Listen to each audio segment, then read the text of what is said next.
Fala galera, beleza? Aqui é o Maurício com uma rápida atualização do mercado de cripto para vocês. Se você já puder deixar o seu like pro YouTube entender que você está gostando desse vídeo, você já vai me ajudar muito. Se você ainda não for inscrito e quiser se inscrever, você vai ser muito bem-vindo. Vamos lá, o que está acontecendo? Nesse período aqui, a gente já sabe que o mercado está extremamente chato e não tem basicamente nada para fazer.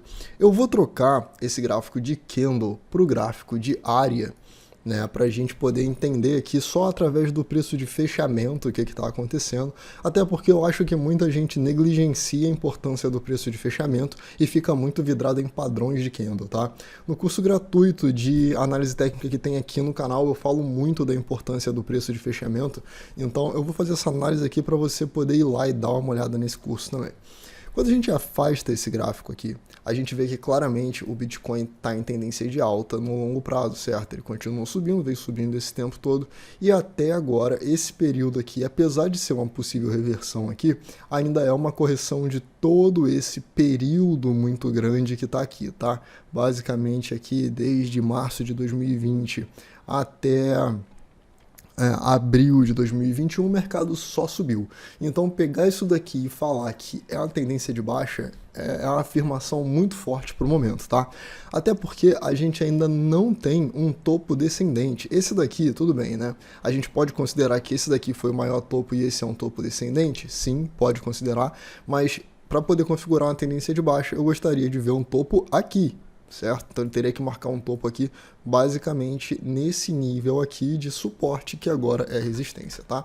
Então enquanto não marcar, para mim a tendência principal ainda é de alta. Só que não dá para negar que toda essa queda aqui, ela foi muito expressiva e o mercado agora está fazendo um pequeno padrão. Qual é esse padrão? Eu vou usar aqui para poder marcar o canal paralelo, a gente vai marcar isso aqui, ó, desse topinho aqui, esses topos aqui, com esses fundos aqui.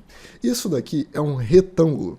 E aí esse retângulo, ele pode ser um retângulo de acumulação ou de distribuição. O que acontece? Ou alguém ou alguém estão acumulando muito Bitcoin para uma retomada da alta, ou está havendo uma distribuição de Bitcoin para a queda. A gente já tem informações aí de que grandes carteiras estão acumulando, grandes instituições estão acumulando Bitcoin nesses níveis, só que isso não quer dizer, isso é muito importante, isso não quer dizer que porque eles estão acumulando agora, que o mercado vá subir. Porque uma coisa que é muito comum de acontecer no mercado é que a gente tenha todo esse padrão de consolidação aqui para alguém vir acumulando e começa a vender mais em cima, em cima, em cima e vende mais pesado para fazer com que o mercado caia mais e aí começa a acumular em um preço muito melhor para poder aí sim vir retomar a alta, tá? Então, essa acumulação que a gente tem ouvido falar por aí não necessariamente significa que o mercado vai subir agora. Então, uma outra coisa que é importante da gente analisar, eu vou colocar aqui o IFR, e eu quero que você encare esse IFR como se você estivesse olhando para ele com um gráfico. Eu vou fazer o seguinte, ó, eu vou afastar aqui e vou conectar esse topo com esse topo, e vou tentar conectar o maior número de topos possíveis do IFR. Então, aqui eu conecto 1, aqui eu conecto 2, aqui eu conecto 3, aqui eu conecto 4, né, passando no meio desse daqui, aqui eu venho para o quinto e a gente ficaria com isso aqui. Então, em algum momento, o IFR vai tentar fazer uma nova queda e aí ele vai começar a fazer esse mesmo movimento, só que de cabeça para baixo, ou seja, ele vai começar a subir e ele vai começar a fazer isso aqui, tá? Isso aqui. Isso aqui. E a gente faria basicamente a mesma coisa, conectando o maior número de pontos para poder entender quais são os níveis de possível suporte e resistência do IFR. Não se opera só o indicador, tá? A gente precisa de algumas confirmações a mais, mas é interessante que você olhe isso. E aí, tudo bem, você pode também conectar pelo próprio fechamento aqui, porque isso vai te dar até mais certeza, tá? De que ele precisa fechar acima dessa linha aqui. E por que eu estou falando isso? Porque se a gente conectar esses últimos 3 pontos aqui, nós podemos entender que o Bitcoin, no momento, está fazendo uma determinada movimentação. Deixa eu mover aqui, deixa eu fechar o volume aqui, fechar o estocástico, depois eu coloco, porque está atrapalhando agora. Vamos aumentar aqui. Então, olha só. Quando eu pego esse movimento aqui, de quando eu coloquei esse topo de mercado com o próximo topo de mercado, tem que conectar daqui até aqui. Então, eu conecto esses dois aqui. Ok. Quando eu pego desse topo para esse topo, eu meio que sou obrigado a conectar daqui até aqui, certo? E aí, normalmente, o que a gente deveria estar vendo aqui no IFR seria uma réplica do que está acontecendo no preço. Tá? Assim como esse período aqui, olha só, esse topo aqui, ele fez um topo quadrado e uma quedinha, olha só, topo, topo quadrado e uma quedinha. Aí veio uma queda em V, uma queda em V, depois um topinho e mais um topinho. E aí a gente teve a queda brusca e ele vem replicando isso. Mas o que a gente está vendo no IFR nesse momento? Ele está subindo. E essa queda, eu sei que muita gente vai falar que isso daí é uma divergência altista, mas eu não acredito que isso é uma divergência altista não, na verdade eu acredito muito que isso é uma divergência baixista. Por que eu acredito que ela é baixista? Porque o preço está consolidado, ele está lateralizado, e o meu IFR está subindo, e nós já estamos chegando aqui no nível de 50 do IFR, tá? Aqui no canal tem um vídeo em que eu explico exatamente como utilizar o IFR e vale muito a pena que você assista, tá? Eu vou deixar o link aqui em cima para você ver também e aí se você puder clica aí para você aproveitar o conteúdo. Bom, com isso daqui eu entendo que a partir do momento que o meu IFR começar a fechar aqui embaixo, vai ser mais ou menos no mesmo período que o preço vai tentar fazer alguma coisa aqui e vai vir perder fundo.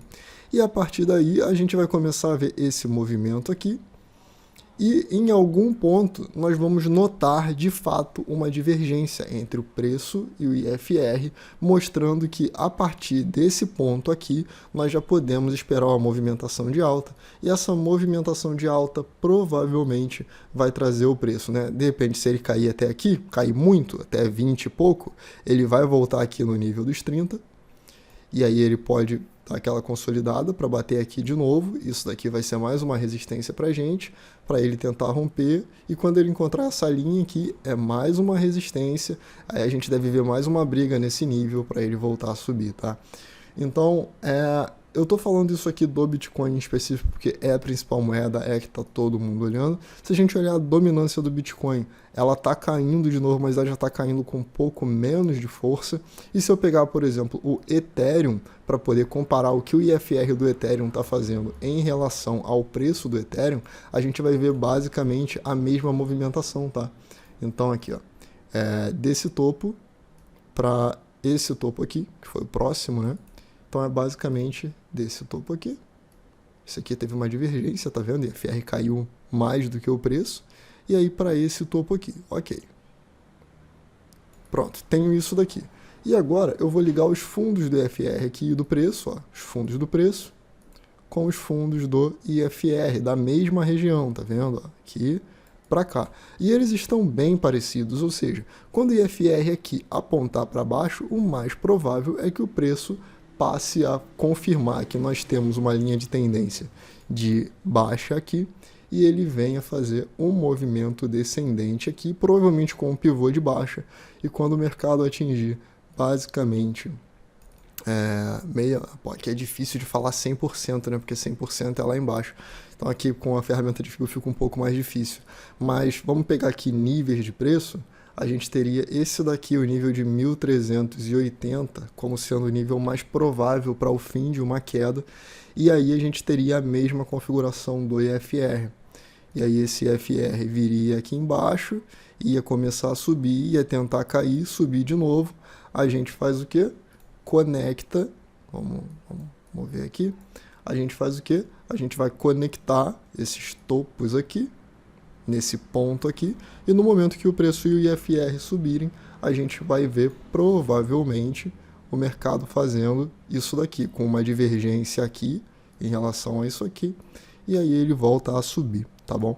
Então, no momento, o mercado tá chatíssimo, não tem basicamente nada para fazer. Lá no grupo do Telegram, esses dias, eu inclusive falei, né, foi ontem, que, bom, aparentemente a queda começou. Agora vou botar no gráfico de candle e vou botar no gráfico de 4 horas para você ver do que eu estava falando, que foi esse movimento aqui, tá?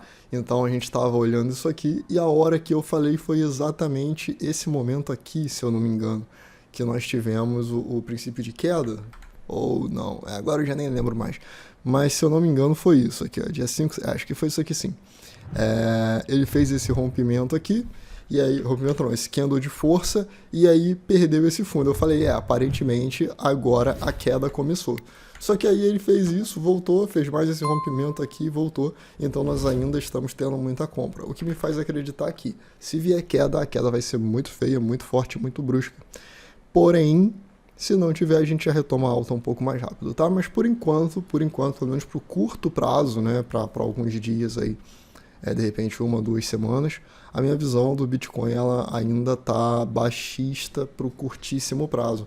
Porém, no longo prazo continua altista, galera, não tem nada a se dizer, tá? Para mim, isso aqui é uma correção do gráfico semanal para a gente voltar a subir e resumir tendência. Bom, é isso, eu espero muito que você tenha gostado. Não deixe de assistir os vídeos que eu recomendei. Se você ainda não opera cripto, abre sua conta na Binance, tem o primeiro link aqui para você. Eu vou ficando por aqui, espero que você tenha gostado e vejo você no próximo vídeo. Valeu!